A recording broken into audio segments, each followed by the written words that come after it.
नमस्कार, मैं हूं कवलजीत सिंह और आप देख रहे हैं एक नजर।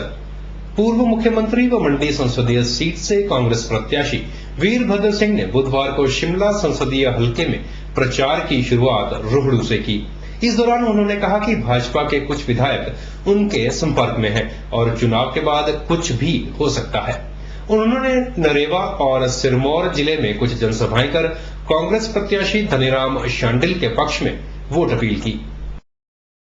पूर्व मुख्यमंत्री व मंडी संसदीय सीट से कांग्रेस प्रत्याशी वीरभद्र सिंह ने रोहड़ू व नेरवा में आयोजित जनसभाओं को संबोधित करते हुए कहा कि कांग्रेस नौकरी देने वाली और भाजपा नौकरी छीनने वाली पार्टी है।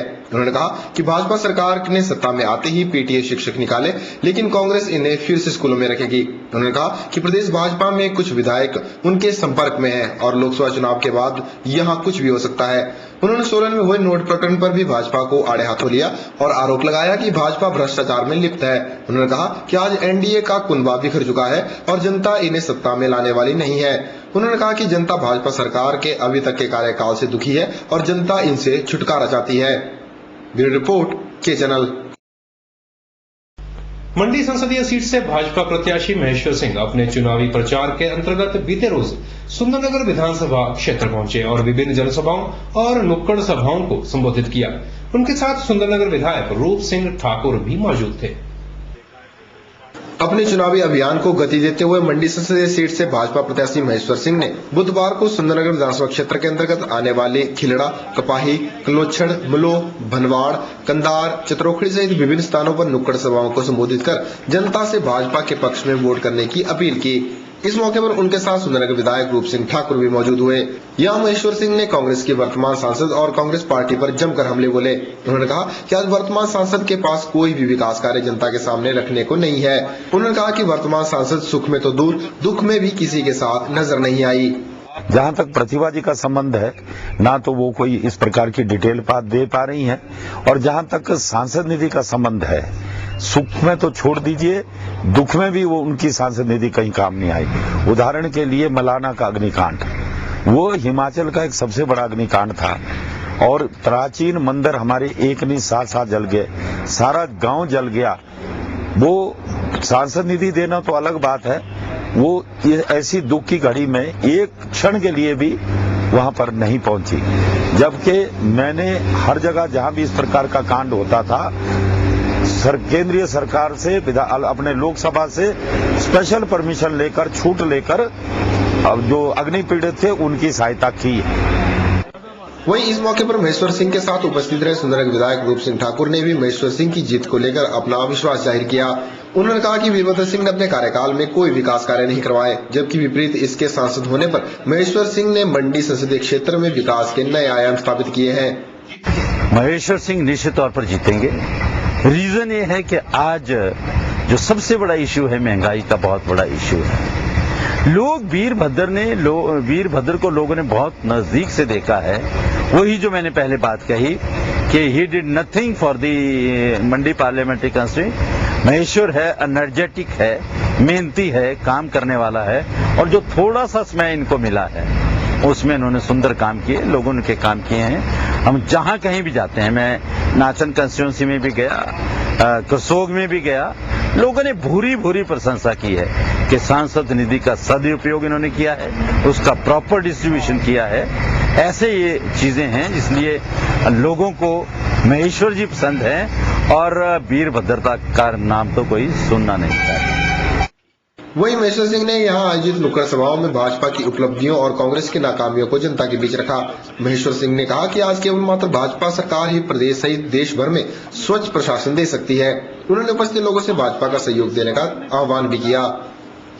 ब्यूरो रिपोर्ट के चैनल, सुंदरनगर।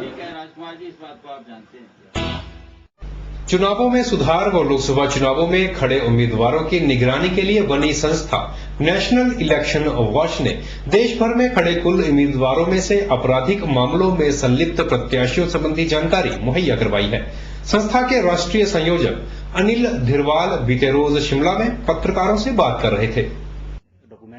चुनावों में सुधार व लोकसभा चुनाव में खड़े उम्मीदवारों की निगरानी के लिए बनी संस्था नेशनल इलेक्शन वॉच की हिमाचल शाखा द्वारा बीते रोज शिमला में एक पत्रकार वार्ता का आयोजन किया गया।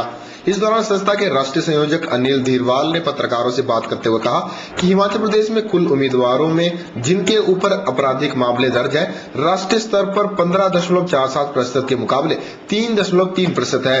उन्होंने बताया कि हिमाचल प्रदेश में 9 उम्मीदवार 1 करोड़ और उससे अधिक की संपत्ति के मालिक हैं। 10 उम्मीदवारों ने अपना पैन कार्ड घोषित नहीं किया है, जबकि 5 उम्मीदवारों पर 20 लाख से अधिक की देनदारी भी है। इस बार अभी तक जो जानकारी है, चारों फेज की मिला के 1042 उम्मीदवार पूरे भारत में ऐसे चुनाव लड़ रहे हैं जिनके ऊपर आपराधिक मामले दर्ज हैं, और ये तकरीबन आता है 15-15.5% के आसपास। तो गिरावट तो आई है, जो पहले 24-25% था उससे अब घट गया है, लेकिन आपराधिकरण जो है बहुत ही गंभीर मामला है और लोकतंत्र की सीधे जड़ पे ये वार करता है। तो ये हमारे अभियान की लड़ाई तब तक चलती रहेगी जब तक ये एकदम शून्य पे नहीं पहुंच जाता है। तो अभी देखने में आ रहा है कि दोनों पार्टीज ने ऐसा किया है, और हालांकि अपराधीकरण कम हुआ है, लेकिन जनता को दबाव बनाना पड़ेगा बराबर राजनीतिक पार्टियों के ऊपर। अगर राजनीतिक पार्टियों से ये कहना पड़ेगा कि भाई आप जो बात कहते हो वो बात आपको करके भी दिखानी पड़ेगी। पहले 4 चरणों में हुए चुनावों में 1090 प्रत्याशी करोड़पति की सूची में शामिल हैं। यदि राष्ट्रीय स्तर की बात की जाए तो 1042 प्रत्याशी आपराधिक मामलों में संलिप्त हैं और लगभग सभी राजनीतिक दलों ने ऐसे प्रत्याशियों को खड़ा किया है। 77% लोग ऐसे हैं जो 20 रुपए से कम में जीवन यापन करते हैं, लेकिन अगर आपको टिकट लेना है किसी पार्टी का तो औसत जो है कांग्रेस के लिए 5% है, बीएसपी के लिए कांग्रेस के लिए 5 करोड़ है, बीएसपी के लिए 3 करोड़ है, बीजेपी के लिए 2 करोड़ है और एसपी के लिए भी 2 करोड़ है। तो पैसे की जो महत्ता है वो बहुत ही ज्यादा हो गई है। कई महिलाओं का सशक्तिकरण हो, महिलाओं को हम आगे बढ़ाना चाहते हैं। कई पार्टी ऐसी हैं जिन्होंने कहा कि भी 30% रिजर्वेशन होना चाहिए, 33% रिजर्वेशन होना चाहिए, लेकिन अगर आप देखो कि कितनी महिलाएं चुनाव लड़ रही हैं, भारत में केवल 463 जो कि मात्र 6% के आसपास में है, इतनी महिलाएं केवल चुनाव लड़ रही हैं। आप वादा करते हैं कि हम 33% महिलाएं लाना चाहते हैं, 1/3।